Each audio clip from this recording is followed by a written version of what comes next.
చిన్న ప్రార్థన చేసుకుని మనమైతే ముందుకెళ్దాం. పరిశుద్ధుడా ప్రేమ గల జులు మీకు వందనాలు స్తుతులు స్తోత్రములయ్యా. అయ్యా తండ్రి ప్రభా, గడిచిన కాలమంతా మమ్మల్ని కాచి కాబట్టి రెక్కల చాటును భద్రపరిచి అయ్యా తండ్రి ప్రభా, ఈ రోజునయ్యా తండ్రి ప్రభా ఎందరికో లేని బాధ్యతను అయ్యా తండ్రి నాకు మాకు దయచేసినందుకు మీకు లెక్కలేని వందనాలు స్తుతులు స్తోత్రాలు చెల్లించుకుంటున్నాం తండ్రి ప్రభా. అయ్యా ఇట్టి రీతిగా అయ్యా తండ్రి ప్రభా, అయ్యా నన్ను అయ్యా మీ మందిరంలో నిలబెట్టాయా తండ్రి ప్రభా, ఎలా మీ వాక్యం చెబుతుండగా తండ్రి ప్రభా నాకు ఇచ్చిన బాధ్యతకై మీకు లెక్కలేని వందనాలు స్తుతులు స్తోత్రాలు తండ్రి. అయ్యా తండ్రి ప్రభా, ఇట్టి రీతిగా అయ్యా తండ్రి ఇప్పుడు జరుగుతున్న ప్రార్థనలో మీరే సహాయం దయచేసినందుకు మీకే వందనాలు స్తుతులు స్తోత్రాలు చెల్లించుకుంటున్నాం తండ్రి ప్రభా. అయ్యా ఇప్పుడు నేను వాక్యం చెబుతుండగా తండ్రి ప్రభా అందరికీ అర్థమయ్యే బాధ్యతను నాకు దయచేయమని వేడుకుంటూ అయ్యా తండ్రి ప్రభా, మరి నేను ఇంకా ముందుకు వెళ్తుండగా ప్రార్థన చివరి వరకు మీరే మాకు సహాయం దయచేసి నడిపించమని యేసు పరిశుద్ధ నామములో అడిగడుకొని ప్రార్థిస్తున్నాం తండ్రి, ఆమేన్. 1 యోహాను 5వ అధ్యాయం 4-5 వచనాలు ఒకసారి చదువుకుందామా? 1 యోహాను 5వ అధ్యాయం 4-5 వచనంలో ఒకసారి చదువుకుందాం. ఉమ్, ఉమ్, ఉమ్, ఉమ్, ఉమ్, ఉమ్,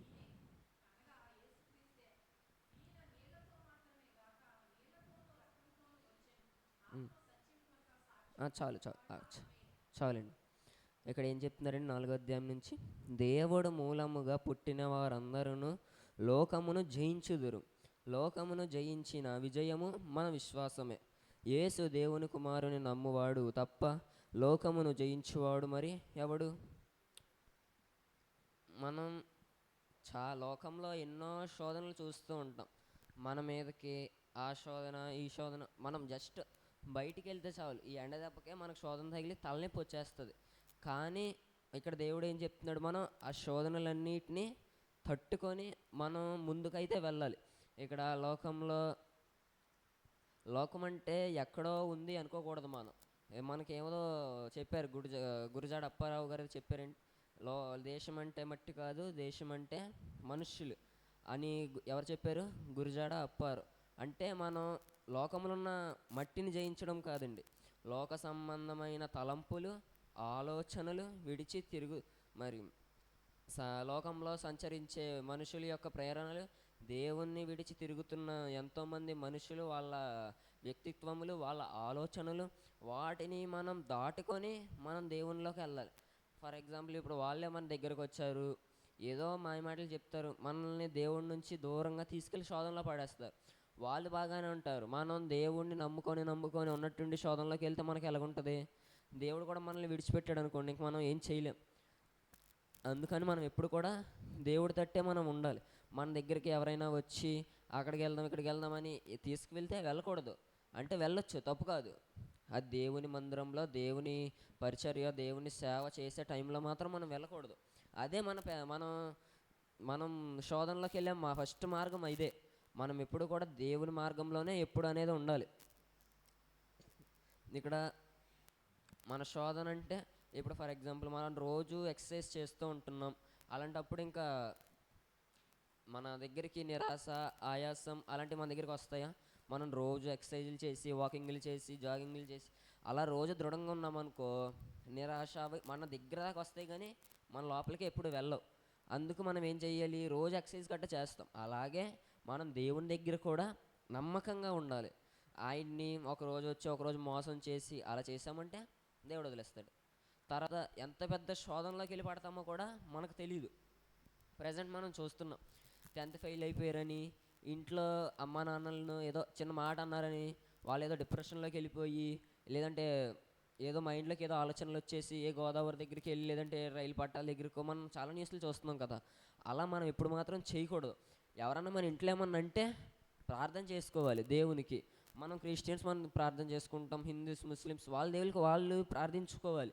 నాకు సమాధానం కావాలి, నేను ఇప్పుడు ఏం చేయాలి అనేది వాళ్ళు ఒక్కొక్కరు ఒక్కొక్క ఆలోచనలు ఉండాలి. కానీ ఏదో వీళ్ళగా అన్నారు నేను బతుకుండే ఇంకా వేస్ట్, ఎందుకు నాకు ఈ జన్మ, ఇంట్లో వాళ్ళే వద్దనేసారు బయటికి గెంటేశారంటే బయటికి గెంటేసి మళ్ళీ లోపలికి రానివ్వరా?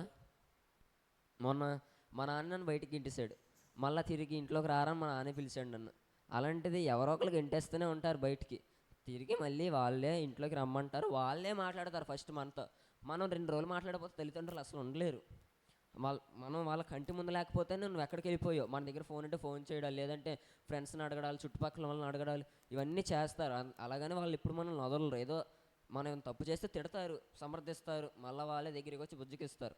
అందుకని వాళ్ళు ఒక మాట అన్నారని చనిపోయామంటే వాళ్ళని శాశ్వతంగా మనం బాధ పెట్టినట్టే. వాళ్ళు మనశ్శాంతిగా ఉండలేరు. మనల్ని తలుచుకుంటూ, నేను తిట్టడం వల్లే నా బిడ్డ ఇలాగ అయిపోయాడు, నేను తిట్టడం వల్ల ఇంట్లో నుంచి వెళ్ళిపోయలేదు, నేను తిట్టడం వల్లే చనిపోయాడు, ఇంకా మైండ్లో అది ఉండిపోద్ది. అందుకని మనం ఎప్పుడైనా ఇంట్లో వాళ్ళు తిడుతున్నారని అలాంటి శోధనలోకి మాత్రం మనం ఎప్పుడు వెళ్ళకూడదు. ఇలాగ 10th అనే కాదు, ఇంటర్లో ఫెయిల్ అయిన వాళ్ళు, ఒక్క మార్కుతో ఫెయిల్ అయిన వాళ్ళు, మళ్ళీ రెవల్యూషన్ కట్టుకొని రాసుకొచ్చిన ఆలోచనలు రాని వాళ్ళు ఇంట్లో ఒక మాట అన్నారని చనిపోతున్నారు. మళ్ళీ లవ్ మ్యారేజెస్ ఎక్కువ, లవ్ మ్యారేజ్ చేసుకుంటున్నారు, ఈ కాలేజ్కి వెళ్తున్నారు, అక్కడిక్కడ లవ్ చేసుకుంటున్నారు, అంతే. ఇంట్లో ఒప్పుకోవట్లేదని వెళ్ళిపోతున్నారు బయటికి. అదేంటి మరి, అది దేవునికి వ్యతిరేకం కాదా? లవ్ చేసుకోవడం తప్పు కాదు, ఇంట్లో వాళ్ళనే ఒప్పించాలి. అలా ఒప్పించడానికి ఇంకెందుకు, వాళ్ళని ఒప్పించి వాళ్ళు ఒప్పుకుంటే దేవునికి వందనాలు, ఒప్పుకోకపోతే దేవుడి చిత్తం ఏదైనా అనుకొని వదిలేయాలి. కానీ దాన్ని పట్టుకొని దేవుణ్ణి విడిచిపెట్టేసి, మగవాళ్ళు అయితే మందు తాగేయాలు, మొత్తం ఫ్రెండ్స్తో తిరిగేయడాలు, ఇంకా గెడ్డలు పెంచేసుకోవడాలు, జుట్లు పెంచేసుకోవడాలు, ఏదో లవ్ ఫెయిలియర్ అయిపోయినని ఏదో పెద్ద పోస్టర్లో పెట్టేసుకోవడాలు ఊరంతా, అలాంటివి చేస్తారు. మనం చేయాల్సింది అలాంటివి కాదు.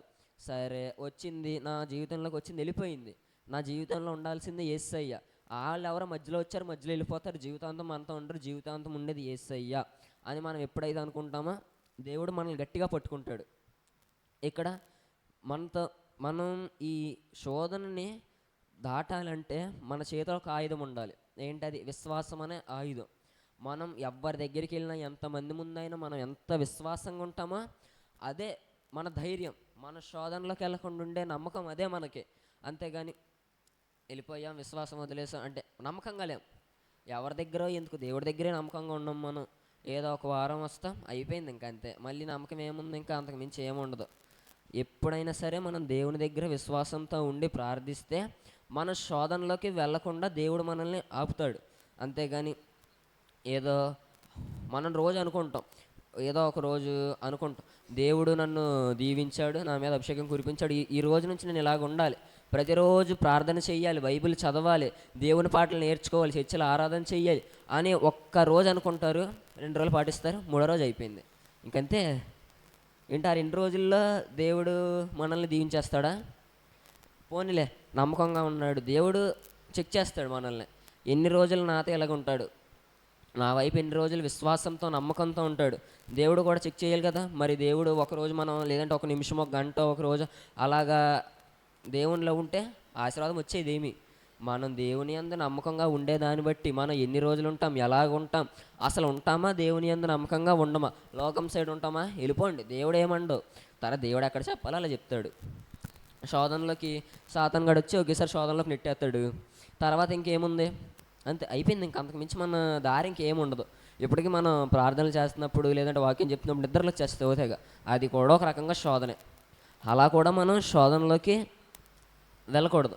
విశ్వాసం ఇంకొకటి ఎఫెసీ పత్రికలో చూస్తే 6వ అధ్యాయం నుండి, విశ్వాసానికి ఇవ్వబడిన పోలిక ఏమి అంటే, మీరు విశ్వాసం అనే డాలు చేతిలో పట్టుకోండి. ఇక్కడ ఏంటండి, విశ్వాసం అనేది ఒక డాల్ అంటే పిల్లలు ఆడుకుంటారు కదా, ఆ డాల్స్ కాదు. విశ్వాసం అంటే ఒక షీల్డ్. అది ఇప్పుడు ఒక సైనికుడిని చూశారనుకోండి, పూర్వకాలం యుద్ధాలు జరిగితే వాడు ఒక సైనికుడు యుద్ధం చేసేటప్పుడు ఒక చేత్తో ఏదో ఉంటుంది, ఒక చేత్తో డిఫెన్స్ ఇన్స్ట్రుమెంట్, ఇంకొక చేత్తో సోర్డ్ ఇన్స్ట్రుమెంట్ అని 2 ఉంటాయి. డిఫెన్స్ అంటే షీల్డ్, అది పట్టుకుంటాడు. ఇంకొక చేత్తో సోర్డ్ అంటే కత్తి, అది పట్టుకుంటాడు. కత్తితో కాపాడుకొని కవచంతో యుద్ధం చేయలేడు కదా. ఎవరైనా చేయగలరా? పోనీ ఎవరు చేయలేరు. అంటే ఈ చేత్తో షీల్డ్ పట్టుకొని కాపాడుకోవాలి, ఈ చేత్తో సోడ్ పట్టుకొని యుద్ధం చేయాలి. అప్పుడే మన యుద్ధానికి ఒక వాల్యూ ఉంటుంది. మనం ఎవరినైనా యుద్ధానికి వెళ్ళి గెలవగలం. అంతేగాని నేను షీల్డ్తో నరికేస్తాను, షీల్డ్తో తలకాయ లేపేస్తాను, మళ్ళీ కత్తితో నన్ను అడ్డం పెట్టుకొని నేను కాపాడుకుంటాను అంటే అవ్వదు కదా. అలా ఏ పని కరెక్ట్గా చేయాలో వాళ్ళకి తెలుసు. షీల్డ్తో ఎప్పుడు మనల్ని మనం కాపాడుకోవాలి. ఇక్కడ షీల్డ్ అంటే ఏంటి? విశ్వాసం. శోధన ఇప్పుడు ఆ, మనం ఇప్పుడు 10th పాస్ అయిపోయాం, బాగా ఉన్నాం, మన ఇంట్లో అందరూ మెచ్చుకుంటున్నారు. మా ఇరుగు పొరుగు వాళ్ళు ఎవరో వినపడిపోయింది, ఇంకా వాళ్ళ నోరు కుదురుకుంటుందా? ఎవరో ఒకరి దగ్గరికి వెళ్ళి వాళ్ళ చూపులు మన ఇంటి పక్కనే ఉంటాయి ఎప్పుడు కూడా.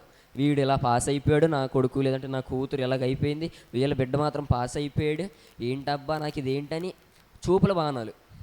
చూపుల బాణాలు అంటే ఓ ఏమంటారు, ఇరుగు పొరుగులకై చెప్తారు కదా, ఏంటయ్యి ముస్లిం లేనిపోని మాటలన్నీ చెప్తుంటారు కదా అవి. అలాంటి వాటిని శోధన అని కూడా అంటారు. అవి మన మీదకి రాకుండా ఈ సోడ్ అదే డిఫెన్స్ ఇన్స్ట్రుమెంట్ అంటే షీల్డ్, దాంతో మనల్ని మనం కాపాడుకోవాలి. ఎప్పుడైతే అలాగ ఉంటామో శోధన మన దగ్గర కూడా రాదు. దగ్గరికి ఏంటి అసలు మన చుట్టుపక్కల తిరుగుతుంది కానీ ఒక అడుగు కూడా ముందుకేసి రాలేదు అది. ఎందుకు?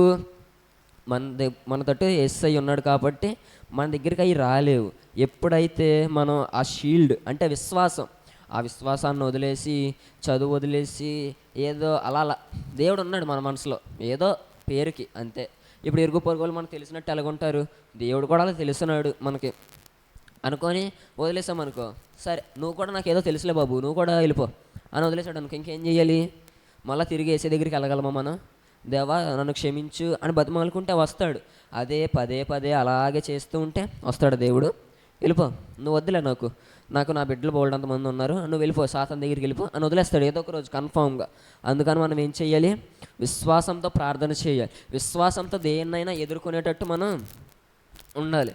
ఇంకా ఏం చెప్పాలంటే చాలామంది మనం ఫర్ ఎగ్జాంపుల్ ఏదో కారు కొనుక్కున్నాం అనుకోండి, వాళ్ళు కారు లేదు. కొంతమంది న్యాయంగా వచ్చి అడుగుతారు, మీరే కారు కొనుక్కున్నారంట కదా, ఎంత మేము కూడా ఇలా కొనుక్కోవాలనుకుంటున్నాం, మేము అంత కొనలేము కానీ సెకండ్స్లో. ఏదో కొంతమంది మంచి వాళ్ళు ఉంటారు. వాళ్ళు కాకుండా ఇంకొకరు ఉంటారు కదా, ఓ మాటల తోటాలు ఓ పొడి చేస్తారు మనల్ని. వీడి కారు పోను, లేదంటే ఇలా పోవాలి, ఇలా పగిలిపోవాలి, యాక్సిడెంట్ అయిపోవాలి, లేదంటే బండరాయి వచ్చి పడిపోవాలి, మొత్తం కారు అద్దాలన్నీ పోవాలి, టైర్లు గాలిపోవాలి, పంచర్లు అడిపోవాలి, ఇలాంటి బోళ్ళు చెప్తారు. వాటినే మనం విశ్వాసంతో ఎదుర్కోవాలి. అలా ఎదుర్కొంటే మన చుట్టూ శోధన అనేది ఎప్పటికే రాదు. అంతేగాని వదిలేసామా అంటే ఆ కారు ఈ రోజు ఉంటుంది, రేపు ఉంటుంది, ఎల్లుండి ఉంటుందా? డౌటే. అది ఎన్ని రోజులు ఉంటుందో తెలియదు, మనం ఎన్ని రోజులు ఉంటామో మనకే తెలియదు. ఫర్ ఎగ్జాంపుల్ వెళ్తున్నాం, ఏదో జరగవచ్చు బయట, ఇంకేం చేయలేం. అదే ఒక విశ్వాసంతో ఒక చిన్న ప్రార్థన చేసుకుంటే దేవుడు కాపాడతాడు. నువ్వు ఎంత దూరం వెళ్ళొచ్చినా, ఇక్కడ నుంచి హైదరాబాద్ నడుచుకుంటూ బండి మీద కార్లో నువ్వు ఎలాగ వెళ్ళొచ్చినా చిన్న గీత పడదు, నువ్వు వెళ్ళే వాహనం మీద చిన్న గీత పడకుండా దేవుడు తీసుకెళ్తాడు. అది కూడా ప్రార్థన అంటే మామూలుగా చేసి వెళ్ళిపోతుంది. విశ్వాసంతో నువ్వు ఒక్క క్షణం ప్రార్థన చేసినా అది 100 ప్రార్థనల కింద లెక్క. విశ్వాసం లేకుండా 100 ప్రార్థనలు చేసినా ఒక ప్రార్థన లెక్క కూడా రాదు. అందుకే మనం దేన్నైనా సరే విశ్వాసంతో ముందుకు వెళ్ళాలి. శోధనలోకి మాత్రం మనం ఎప్పుడు వెళ్ళకూడదు.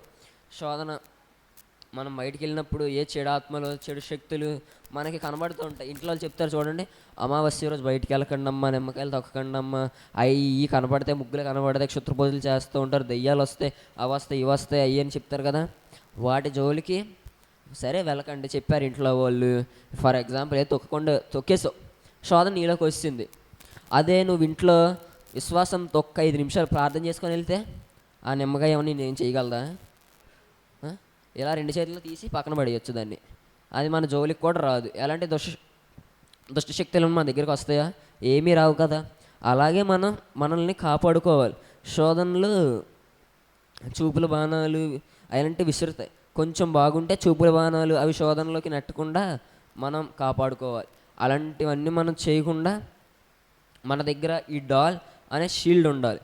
అలాంటి షీల్డ్ ఉంటే మనం ఎలాంటి శోధనలు అయినా సరే అధిగమించగలం. మనం ఇంకా ఇప్పుడు ఫర్ ఎగ్జాంపుల్ మనం ఈ యవనస్తులం, మనం ప్రతి నెల ఇలా యూత్ మీటింగ్ జరుగుతుంది, దేవుళ్ళు ఎదుగుతున్నాం. మనకి ఇలాంటి టైంలో చాలా డేంజర్. నిజంగా చెప్పాలంటే శోధన ఎటు నుంచి వస్తుందో తెలియదు. ఒకళ్ళ తర్వాత ఒకరికి వస్తూనే ఉంటుంది. కానీ మనం అక్కడితో ఆగిపోకూడదు. వస్తే రాని, పోతే పోని, అంతే అయిపోయింది. ఇంక అక్కడితో వదిలేసి నా దేవుడే నాకు ముఖ్యం, నా దేవుడే నాకు ఇంపార్టెంట్, ఆయన దగ్గరికే వెళ్ళాలి అని విశ్వాసంతో రండి. ఏ శోధన వస్తుంది మన దగ్గరికి? వచ్చినా ఎన్ని రోజులు ఉండగలదు? 1 రోజా, 2 రోజులా?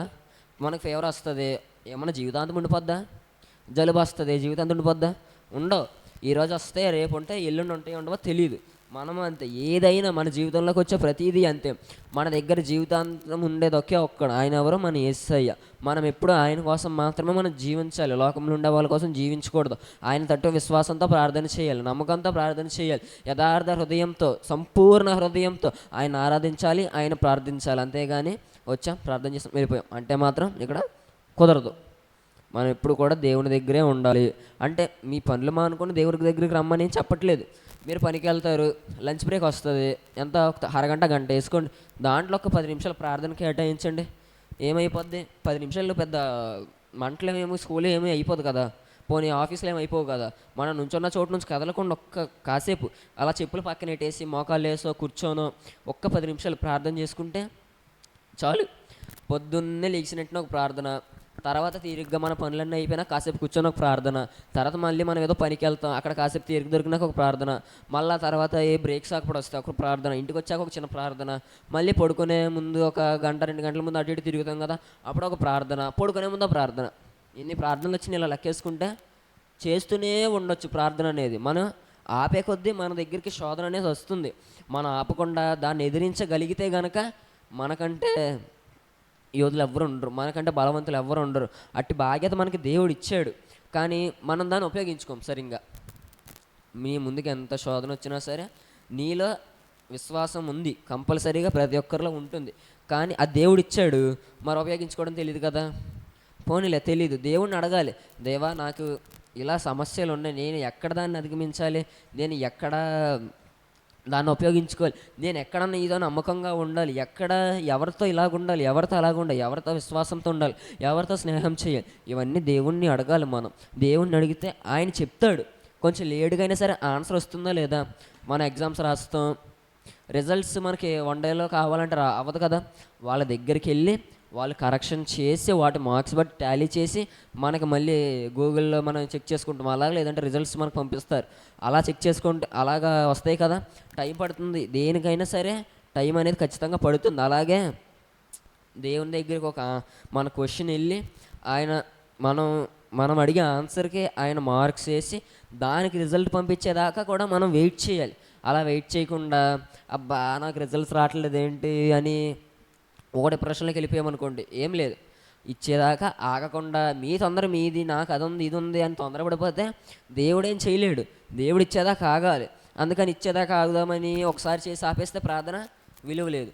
ఆయన ఇచ్చేదాకా అడుగుతూనే ఉండాలి, ప్రార్థన చేస్తూనే ఉండాలి. మనం ఒక్కరోజు రాసే ఎగ్జామ్కి సంవత్సరం అంతా చదువుతాం, దేనికి? మంచి మార్క్స్ రావాలి, బాగా పాస్ అవ్వాలి. ఎందుకు? ఒక రోజు కూడా కాదు, ఒక 3 గంటలు 3.5 గంటలు రాసే ఎగ్జామ్కి సంవత్సరాల తరబడి చదువుతాం. అలాంటిది మన యేసయ్య మనకి ఇచ్చే అభిషేకానికి మనం ఎంతకాలం ప్రార్థన చేయాలి? మనం ఎన్ని రోజులు ప్రార్థన చేయాలి? అసలు ప్రార్థన చేస్తూనే ఉండాలి. మనం జీవించినంతకాలం మనం ప్రార్థన చేస్తూనే ఉండాలి. మన నెక్స్ట్ జనరేషన్స్ కూడా మనం ప్రార్థన అనేది నేర్పించాలి స్టార్టింగ్ నుంచే. అందుకని మనం ఎప్పుడు కూడా విశ్వాసంతోనే ఉండాలి. ఉంటే మనకు దేవుడు మంచి అభిషేకం, మంచి ఆశీర్వాదాలు ఇస్తాడు. మనకి అట్టి బాధ్యత ఇచ్చును గాక. ఆమె దేవుడి కొద్ది మాటలు దీవించును. మంచిది, ఒక్కొక్కరుగా ప్రార్థన చేద్దాం. ఇంకా